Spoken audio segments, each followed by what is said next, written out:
membuat alat penyiram tanaman otomatis.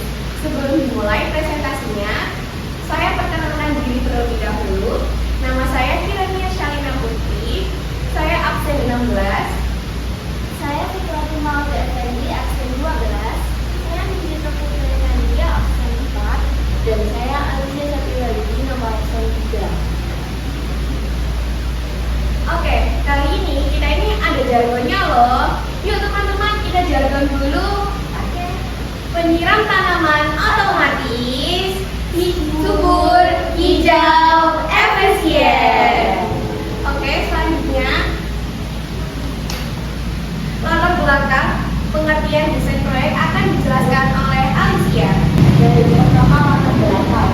Jadi latar belakang dari kita memilih proyek penyiram tanaman otomatis itu karena banyaknya masalah pada masyarakat yang lupa menyiram tanaman, atau karena kebanyakan air akhirnya tanaman tersebut menjadi layu, atau juga bisa jadi kalau tanahnya kering dan lupa disiram itu maka tanamannya akan mati. Nah, dengan adanya sistem penyiram tanaman otomatis, maka itu bisa menjadi solusi dari permasalahan kita semuanya. Selanjutnya yaitu pengertian dari sistem penyiram tanaman otomatis. Penyiram tanaman otomatis adalah perangkat yang digunakan untuk menyiram tanaman secara otomatis tanpa perlu dilakukan secara manual. Alat ini bekerja dengan menggunakan sensor kelembapan yang akan menyalakan dan mematikan aliran air sesuai dengan kebutuhan tanamannya. Tujuan utama dari sistem penyiram tanaman otomatis ini yaitu menjaga kelembapan tanah supaya tetap optimal menghemat air serta membantu perawatan tanaman agar lebih efisien dan juga praktis, terutama saat pemilik tanaman itu lupa tidak menyiram tanaman tersebut.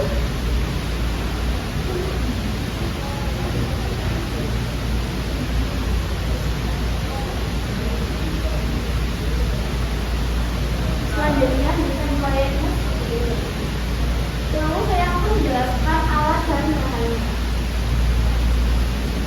Lalu untuk desain proyeknya yang nomor 1 yaitu atap dari rumah. Atap dari rumah yaitu menggunakan kardus. Yang kedua ini ada bedboard. Lalu yang ketiga ini ada kabel jumper. Yang keempat itu ada kertas karton atau alas dari alatnya kita menggunakan kertas karton. Lalu yang kelima ini ada Arduino Uno. Yang keenam ini ada modul sensor. Lalu yang ketujuh untuk kelembapan ini ada sensor kelembapan. Lalu yang kedelapan ini ada kabel USB. Yang kesembilan ada tanaman itu sendiri. Yang ke-10 ada kita yaitu penyangga alat kita supaya bisa berdiri bekerja. Lalu yang ke-11 ini ada box plastik ketiga ini. Lalu yang ke-12 ada tanah, media tanam untuk tanaman. Lalu yang ke-13 ada selang ini untuk mengalirkan air. Lalu yang ke-14 ada air. Yang ke-15 ada gelas plastik. Gelas plastik ini tidak menggunakan gelas plastik, kita bisa menggunakan wadah plastik yang tidak digunakan. Lalu yang ke-16 ada pompa mini yang dicelupkan ke dalam air ini. Yang ke-17 ada infraboard. Infraboard ini alas dari rumah dan alat yang ini. Lalu yang ke-18 ada relay. Yang ke-19 ada baterai 9 volt. Yang ke-20 ada panci baterai. Selanjutnya alat dan bahan saya akan menjelaskan alat terlebih dahulu. Yang pertama ada Arduino Uno, yang kedua ada relay, dan yang ketiga ada sensor kelembapan. Selanjutnya baterai 9 volt dan panci baterai, bedboard, kabel filter, kabel ini, selang ini, kabel USB, laptop, hand tembak, dan alat tulis.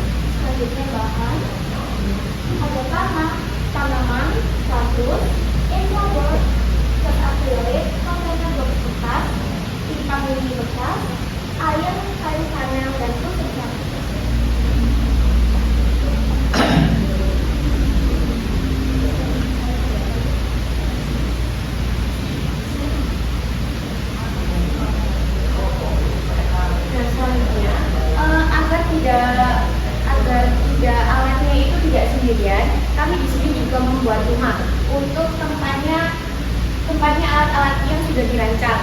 Oke, rumah Kirani ini tuh dari kardus ya teman-teman. Untuk selengkapnya kalian bisa lihat di TikTok atau YouTube. Nah, untuk bawahannya kita itu pakai pipa sebagai penyangga. Kita pipanya itu di tengah sama di samping-samping ya.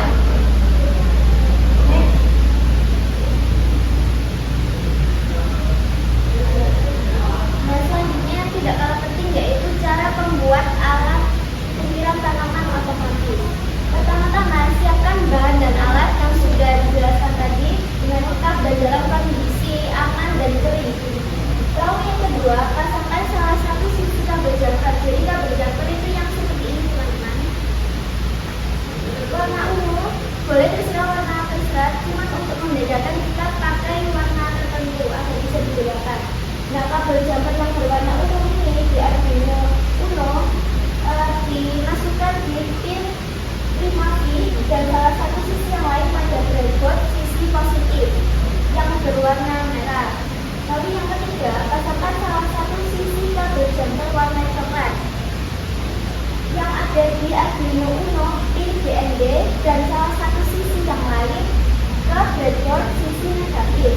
Lalu yang keempat, pasangkan isi lain kabel jumper yang sudah dihubungkan dengan sensor kelembapan seperti ini sudah dihubungkan, itu dihubungkan ke modul sensor. Lalu yang kelima, kemudian hubungkan modul sensor yang sudah dihubungkan dengan sensor kelembapan yang tadi ke Arduino Uno menggunakan kabel jumper berwarna hijau, biru, dan juga putih. Yang berwarna hijau ini di modul sensor pada bagian PTC ke sisi positif breadboard.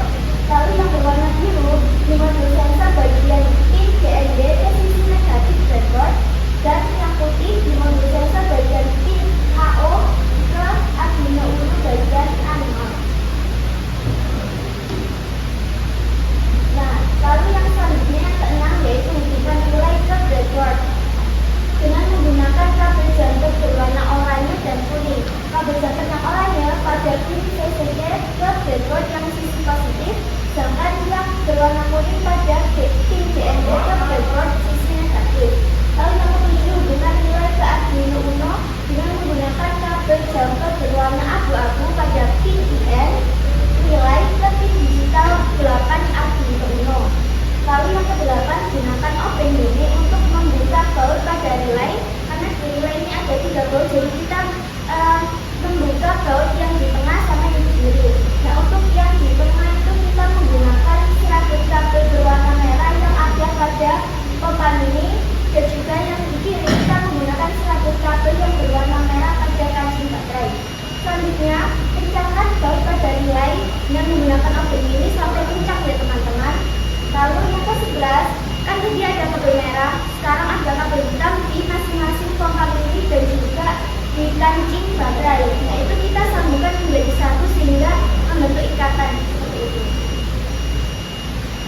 Lalu yang ke-12, pasangkan kancing baterai yang sudah dihubungkan ke relay tadi ke baterai yang berkekuatan 9 volt. Lalu yang ke-13, periksa kembali semua sambungan kabel hingga tersambung semuanya. Lalu yang ke-14, tempel semua komponen yang telah dirangkai ini di atas kertas karton atau kardus juga bisa.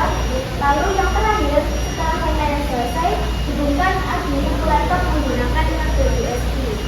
Ini boleh nanti dan juga boleh sekarang teman-teman. Jadi ini yang terakhir ini opsional. Ini skip aja. Kurang 1 menit. Kasih cara benar.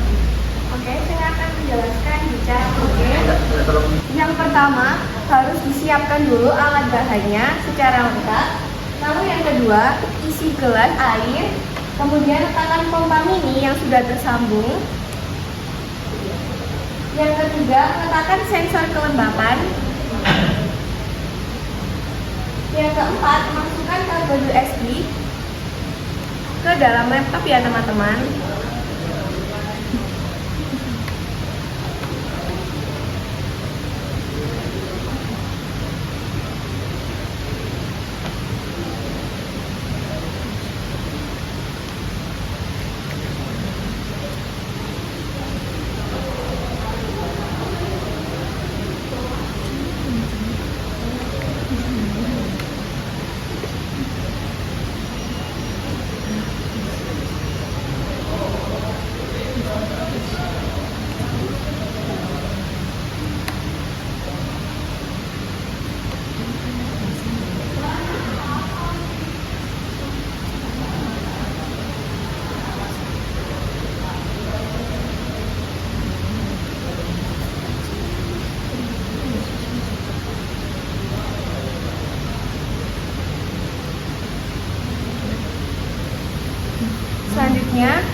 ya, agar dia itu nyala maksimal.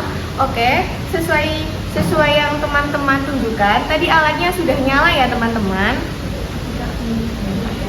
Nah, ketika sensor kelembapan ini kering, airnya akan menyala.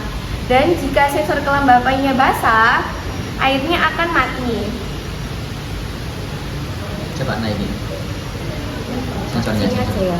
Nah, Nah, ini sebagai contoh ya teman-teman, kalau sensornya kering itu dia akan nyala. Tapi ketika dia basah, dia tidak akan menyala sehingga tidak menyemprotkan air ya.